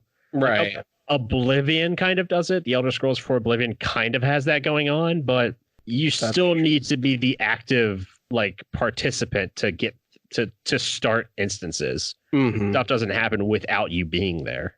It's an interesting concept. I will say that. Yeah. And it works perfectly with a mystery game. Mm-hmm. Exactly. I tried Googling it. I had no luck. So. I think because only 2 games are like kind of underground. And 2 of them have been on this podcast. It's weird. Yeah. And the other 2 will be on it eventually. Yeah, I know. Which I'm kind of okay with. So, yeah, I'm slowly getting Mike to like games. You didn't make me like this game. So no, I wasn't expecting everyone to like this game. Partly the glitch did it. I kind of like it. It's a weird experience, but I enjoyed the experience of it. Yeah, I would say it's not for everybody, but it's important to talk about it and to get it out there in the hopes that I don't know that will. I think it's important to like learn about it from like for like game designers and future game designers to say like, oh, this is a really cool system. I can build off this, or just getting people to see it and be like, oh, like this is kind of an interesting little game that hasn't really been done again. It'd be cool to see this kind of game come back. Mm-hmm. Are you guys ready to move on to questions, comments, or memories? Did you get any? Yes, I would have gotten more if I would have posted this in the DOS group, but I didn't only post in 2 groups. So I get a couple. I got one over bloody to comment from, I don't even know who this guy is, and I'm in Overblood all the time, from Gary Arnett. He said, "Oh my God, I can't believe you found this. My favorite memory of this hidden gem is when I read this post 15 seconds ago and found out it existed. Sorry for the bad joke, but I'm tuning in for sure to see what you guys do with this. Keep up the great work." Yeah, I had to read that. I made this episode for you, Gary. You and me. All right, now I have some actual comments about this game. I posted in the Classic Gamers Guild group, awesome Facebook group, by the way, and shout out if any of you guys are listening to this, from Nicola D. We're not even going to try it. We said, one of the best and most unique adventure games, real time with puzzles that was never done like this before or after. Stu agrees with you. Yeah. I know he does. I am 100% with you. From Tim Kirk, he said, I played this when it came out in PC in the late 90s and have the phone version of the game. I think I liked it as much as I found it annoying. That is to say, I didn't dislike it. It was really hard for me to adjust to the real-time playing style of the game from an adventure background. How can I continue missing so many things? I was 11 when this game came out. My first play I made, so many not right choices, took me forever to get through it. 15 years later or so, when I got it in the phone to play in like 15-minute game, and the whole memory of frustration came back and made me stop playing, never played it again. But I love the art style and listening to the conversations. A lot of stuff probably went over my 11-year-old head playing it when I did. The game is a bit dragged, walking through the carts endlessly through the game too. Not wrong. It is not black and white easy. I mean, you really do have to search. You really do have to pay attention and listen. So he's not wrong in any way. Got to do a lot of walking. Yep. It's a lot of knocking too. I was doing a lot of knock. I guess you could say, because I was about to compare wrong room. I was about to compare it to Fallout, which is our first episode that no one should ever listen to. No one has in a while either, by the way. That's good. That episode is terrible, but I think that's a kind of similar to the style, but it's also similar in how you approach it, where you have to kind of, I think if you're playing this game for the first time, you need to kind of expect that, you need to know that you're not going to be able to do everything, and you're not going to be able to experience everything. And there's a good chance that you're going to fail. You might even need to start over, but it's rewarding if you can get past that. Yeah. And I got 2 more things to read. One quick one and one a little, not as long as that one, but from Ann Williams said, I love this game. You must think like Stu then. And from Sean McCauley, he said, I think the hardest part of this game is navigating around. The puzzles make complete sense, so you need to think as if you were there rather than trying to backwards engineer it as a gamer what the solution is likely to be in terms of an adventure game. I thought both those are good points. I love this game. I have found my people. Yeah. If you're not in that group, you should join it. I'm in that group. Yeah. The movement just really should have been on like the keyboard. Yeah. And if they made one today, it would be keyboard control. Mm-hmm. And I'm imagining if they made one today, it'd be like, God, I just imagine there's such a good like indie game material in this. Okay, one of those indie games that comes out and it's just like Firewatch, where it comes out, just everyone's talking about it for like a month. Okay. The potential. I can see that happening. Yeah, I'm just so glad. I found my people. Me and Gary and Nicola. We're gonna take over the world. We're gonna take over the world one hipster coffee shop at a time. Okay. Other thing I do want to say, because I can't remember if we mentioned this game is all in first person as you explore and do things. I don't know if we said that. It's in first person, but I mean it goes in third person to show things, but when you navigate. Yeah, when you navigate, it's all first person. Mm-hmm. It's just like Myst. Yep. Oh God, Myst. But it's more fluid. I kind of want to play Myst, but it won't matter. I'll just read the entire time what to do, so it won't. I will be missing the point of the game, I think. I almost put it on my list with Last Express because I thought it'd be really funny to play 2 point-and-click adventures. But I held off on it. It's probably going to go on my list next season. You picked the weirdest games out of all the stuff we play on this show. And we played some weird shit. Somehow your name's attached to most of them. I think Stefan's beaten me in like the weirdest game we've played, I want to say. What's that? Which one? I cannot remember the fucking name of it now. The like anime ghost Fear Effect. Yeah, Fear Effect might be the weirdest we've done. Fear Effect one. Both of you have picked some of the worst games I've ever played in my life. You made us play Parasite Eve. And you loved it. I did, but that should show you how weird that game is. And we're doing City of 2 coming up. To be fair, some of the games I did pick, I didn't know they were going to be bad. I had no idea. That's why I picked them. Yeah, how'd that go with Fear Effect? I like Fear Effect. I put it on my shelf. Fear Effect is an interesting game. Yeah, I played the sequel. I bought the sequel and played it on Switch. It's not good. I almost bought it for $2, but you talked me out of it. It's so not good. Don't do it. God, it's you not even worth $2.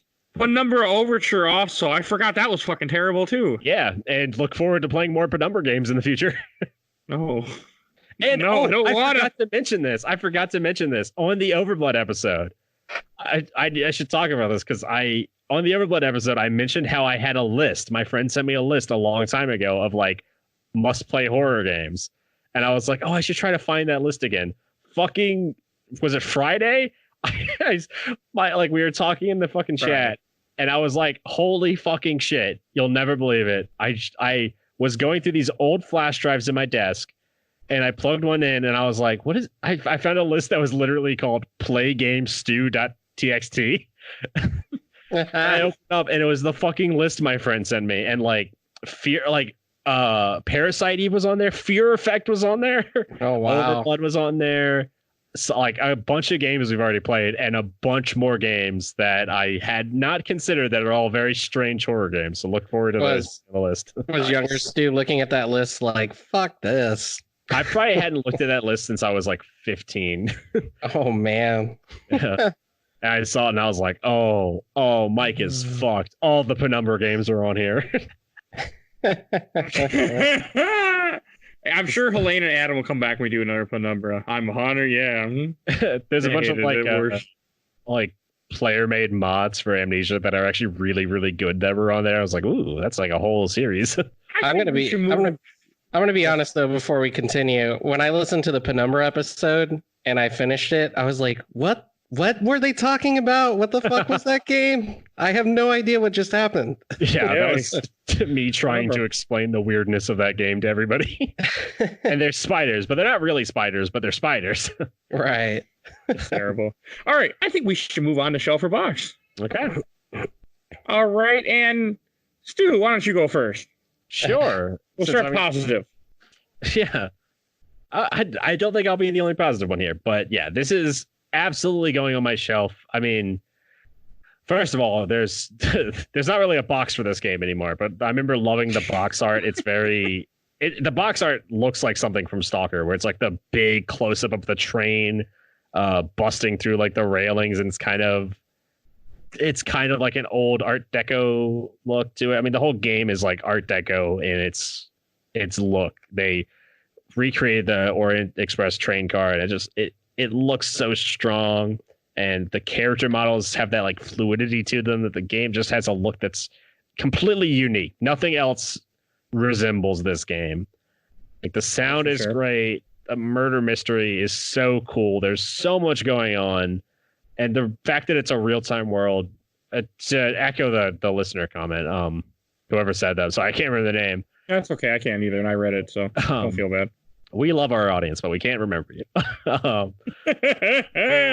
Yeah, just to echo that, like, yeah, nothing before this came close to what this game was doing, and so few games after it mimic that style of a real world where things are happening and you are just thrown into the middle of it.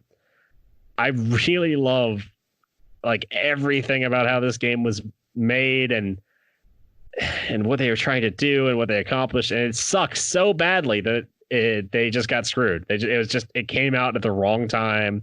They made some bad deals and it fell through. And I don't think that's a reason for this game to die or this style of game to die. So it's going on my shelf, and I'm going to continue telling everybody I meet about it. Hey, you should tell people about the podcast too, about this episode. I should. I'm going to tell everybody about the podcast, this episode about The Last Express. And if you're listening to this episode and you're interested in playing the game, check it out and fucking tell people on Android. It's on Android. Don't play Steam. Just get the Android version of the iOS version. They run fine. They're great. It's fucking crazy. Tell everybody about this game. Make it come back. I want to bring this game back to the public. Because also, when I was looking up things about my glitch, people said play the GOG version, don't play the Steam version. I'm like, well, a little too late for that now. Yep. So, all right, Stefan, how about you? I'm going to go ahead and lend my energy to Stu's Spirit Bomb because I actually... my hands up. Hold on. Please put your hands up, Stu. Right above my head. I'm keeping them up the whole time. You can just say it. I mean, there's no video. There's just not a video podcast. No, it's all about the belief, Mike. I have faith. I got to keep my hands up. No. The deer are dying, Stefan. I am going to put this on my shelf. I was literally enthralled by this game from the first couple minutes playing it. I absolutely was into it. I was like, okay, murder mystery on a train. This is weird. I love it. And the only problem with that is that I did also play the Steam version. So my game did cut out at two different parts because I played it one time and it stopped working at the concert. And then the second time it stopped working, I guess some moment with Anna, I'm going to say when they get it on. But it was like later in the game I had thought of. But yes, don't play the Steam version. That is 100% correct. Other than that, yeah, I'm just going to echo everything Stu said. I love the art style. I love all of the characters. Every single one of them, especially the English guy who basically uncovers your identity and deduces that you're not who you are without even saying anything. Really. In like 5 minutes of meeting you. Yeah, he's like, really not who you say you are. That was awesome. The writing was superb. Like every character felt who they were. They never felt out of place, except for maybe what's his name? Milos? Yeah. But the fact that he's out of place is kind of like his character. It makes sense, but at first, because my game glitched, it didn't make sense. So I was like, why is this guy super bipolar back in the early 1900s? But yeah, I love this game. I love everything about it. I'm putting it on my shelf. Yeah. I did not expect that. How about you, Emmitt? Yeah, no, I'd definitely say this is a shelf game for just the history of it, if nothing else. Like it looks nice, it sounds nice, it's so bizarrely designed. Like this is a game that if it had gotten its sequels could have really improved upon all the really insane shit it was trying. But no, it got good shit. Like first time out, like no one had ever tried anything like this pretty much ever with the real-time stuff as far as I've ever known, as far as apparently anyone on this podcast has ever heard of. Like before this, I don't know, was Stalker before this? Stalker was after this. Okay. And those games kind of like struggled out of the gate too. I don't really know much about Stalker. Well, if you want to listen to a 2 hour and 2.5 hour podcast, I know where to find one. That was our first longest episode. I'll probably check that episode out. No, this it was a good game. Frustrating game I struggled with, but a good game. Mm-hmm. Okay. I'll go last. Hey, we'll save Mike hates the good guys and wants Frieza to win, so. Yeah, Mike, come on. So I was debating at one point about what to do, because at first I didn't like it. Then I was starting to turn on. I'm like, you know what? I'm kind of having fun. This isn't as bad as Fallout. It's more fun than Stalker. I'm able to finish it. Unlike Beautiful Joe, these are all Stu's picks I'm cutting on right now. And then my game. Hey, Beautiful Joe is Sam's pick, okay? Sam's not part of this podcast. Well, I'm throwing him under the bus for Beautiful Joe. I'm looking forward to having Sam back on. It's been a long time. So, but it just the game that we mentioned in this episode. it got my attention. I was starting to get into it, but it really isn't my game. Like, I spent so much time wandering around, looking at the guide, not really into the game as much. So it's gonna go in the box. And when I got that glitch, that cemented the box for me, because I was just like, really? I got this kind of glitch. It just killed my game. I couldn't do anything, and I kind of regret not just buying the Android version when Stuart first mentioned it, because I'm like, $5, I would have played it. I would have easily beat it sitting around on the toilet or something. I would have gotten through it, and I've been happier. But it's not my game. It's a good game. I still say, if you like adventure games, you never played this, get it on GOG at some point. Try it on your phone for $5. You'll probably enjoy it, or hell, there's probably ways you can download your phone for free. I'm not going to tell you how, but you can find out if you want it, if you really care. So it's worth playing. I mean, I'm putting in the box. I'm never going to play it again. It's not for me, but at least now I know the history of why you picked this game. And that's kind of cool, because I was like, why the hell are you picking some weird adventure game from 97? Just like we had Space Quest 5 on this show, but that wasn't you. But I was just like, what? I still don't know why. It's really is the oddball out, literally. Yeah. Look, I say, like, weird and different for different sake isn't, like, it doesn't necessarily mean good, but in my mind, if you're doing something unique and you've got something unique to like really push, and you like really like care about it, then that usually means whatever you make is going to be great. I agree. That's a good way to put it. Yeah. Mm-hmm. Look at Thor Ragnarok. They're like, fuck you, we're going to do something different, and it's like the best one of those movies. Oh, can I put my hands down now? Yes, you can. Stefan, do you want to introduce, since we're playing your pick next week? Mm-hmm. Oh, yeah. We're playing that game that I'm looking up. You don't remember? Yeah, I never remember. We are playing American McGee's Alice. It is basically Alice in Wonderland sequel. I'm not. I don't know how I feel. I did get it to run on my PC, though. Everyone here is looking forward to it, including Mike. I am and I'm not, because I've been meaning to play that game for literally over a decade. I've had the F360 version, or I had it on the sequel. I had it the 360 version to play. I had the PS3 version to play, and I'm kind of happy. This week is going to be crazy, so I'm like, it's a long game, so 6 hours is what the internet said. I haven't started it yet, but I am looking forward to it, because it looks very interesting. Also, a game I haven't played. It's like this. It's old PC type esque level design, but when did I turn into the old PC guy? Yeah. And you cannot buy it anywhere online. On Steam, Origin, it doesn't exist. Mm-hmm.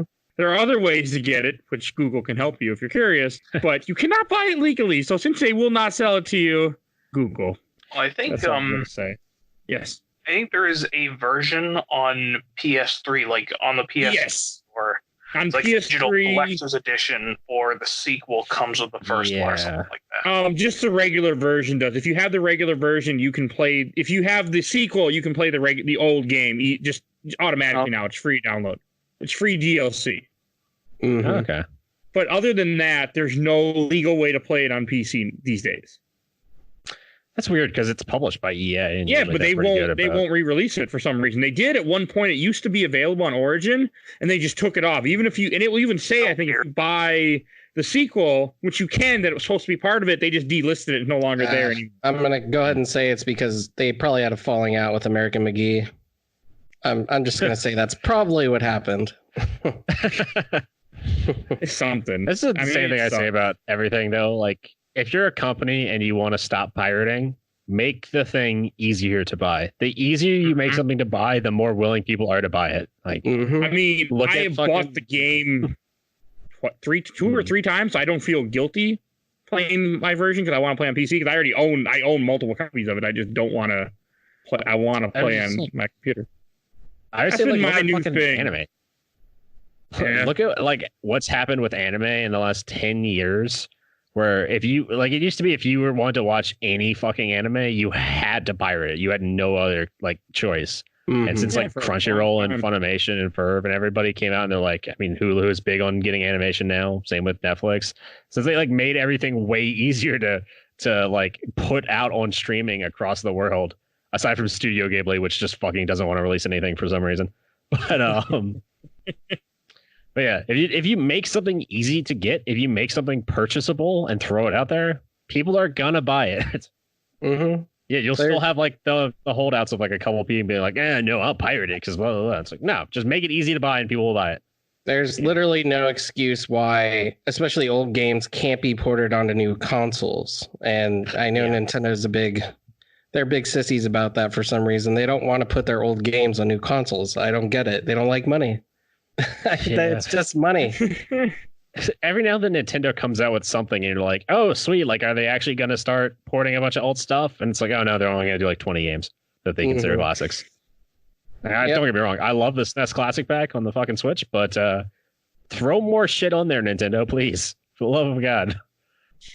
You're sitting on a gold mine. Like Wind Waker to come to Switch. It really should. I mean, we just got Tokyo Mirage Session. The rumors we're getting Super Mario 3D Worlds coming to Switch soon. So, beautiful, whatever the hell, Wonderful 101 is coming out in different systems. So it's only a matter of time before they re-release every Wii U game. I'm gonna make a prediction right now that by the time of we're on Windows 10 now, by the time of Windows 12, this is going to be a very, very big issue that people are talking about, because even with Windows 10, there are games on PC that are becoming completely like unplayable because they just will not operate on Windows 10. Mm-hmm. Even some like newer games can't operate on Windows 10. This is going to become a bigger and bigger issue. And I'm curious to see who and how the situation will be resolved, or if it will be resolved. Yeah. Like I could see Microsoft coming out with like, oh, we've made like a special compatibility mode specific for older games, and we're gonna sell that for like $3. We'll just include it with like Windows 12 and we'll bump the price of Windows 12 up a little bit. I could see them doing that. I could see like other companies being like, we're gonna, because all other companies could do is essentially remaster their games. They can't really port it to a new Windows. Not affect, like if they're gonna do that, they might as well remaster it because they'd have to build the game back up. So I predict that this will become a bigger issue in the coming years. Yeah, okay, that's interesting. I will look forward to see. Hopefully, we'll still be doing this.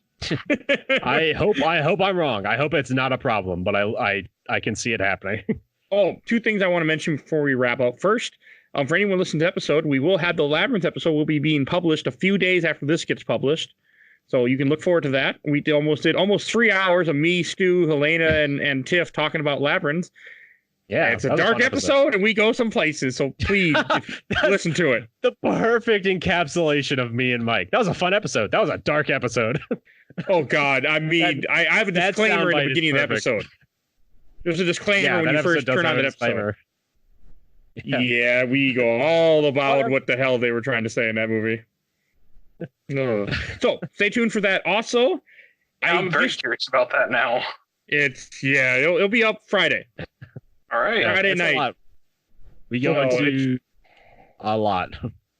Yeah. And also, I did you won't see this for a little time still, but I did record my first episode of the MCU breakdown. We started with Iron Man. That's going to be published in late March. But something to look forward to. I'm going to be going through I'm finally put together and going to go through the MCU published chronically. Release date, however the hell you say it.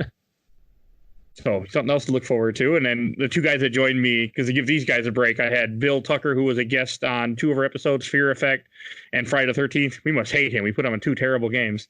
And Michael Hughes, who was on Alien Infestation and Operation Raccoon City. We only semi-hate him. We put him on 1 good game and 1 shitty game. No relation to Michael Hughes. No, that's what's also funny. But yeah, he's on there. So stay tuned for those. Those will be coming out. And also, please follow us on Facebook, Instagram, Twitter, where I'm constantly posting images of whatever upcoming game is. This game was really fucking hard to post pictures of. I posted very few. I was just you got some good ones, though. I tried. It's hard. There's not a lot of screenshots online that you can pull off. No, not that makes sense. If you haven't played the game. I'm really happy we were able to do this one. I always like getting the name of this game out there. I'm glad that now that I know it means so much more to you, I'm glad that we did it because we did something that wasn't, a childhood game to you. So I'm glad that it was on the show. I had to do a lot of research because I was like, no one's going to know fucking shit about this. I'm going to have to really go into the background of this game. Oh, also, before I forget, want to give an awesome shout out to our awesome intro and outro, courtesy of Bulby, aka Mike Stoney from his EP Bite the Bullet. Song is the Cool Kid Squad, and there will be a link in the show notes. I think that's all I need to say. All right. We did the last game. Wait, did you want Emmitt? Did you want to plug your YouTube channel? Yeah. If someone wants to see just nonsense, I have a YouTube channel. It's called Indigo Grim.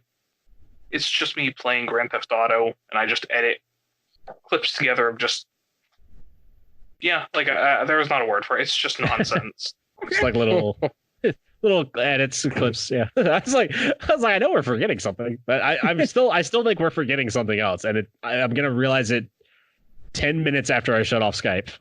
Yep, and I will not be adding it back into the episode because that happened like when the Metal Gear episode last week. Oh, I did forget something. To the guy that sent me the email, Adam, I was going to read you had a question about Metal Gear and I forgot again to look at my email. Then when I went to go look at it before the show, I'm like, where the hell is that password? Where's the login information? I forgot where I put that. So I will be reading your email soon, and I will, because anyone who sends us emails, we will read them, and we might, if we get enough emails, have a random episode talking about emails. So, yeah, he's one of our followers, listeners, I should say, and I was talking to him on Facebook. Oh, anyone to message the group on Facebook or Instagram, it's me. I run all the pages, so you're talking to me. Which is why I refer to the Games My Mom Found Facebook page as Mike. If anyone is confused by that. Instagram, it's Mike. Twitter, it's Mike. Everyone else is like, oh, cool, like, love Games My Mom Found. I'm like, hey, Mike. Typo.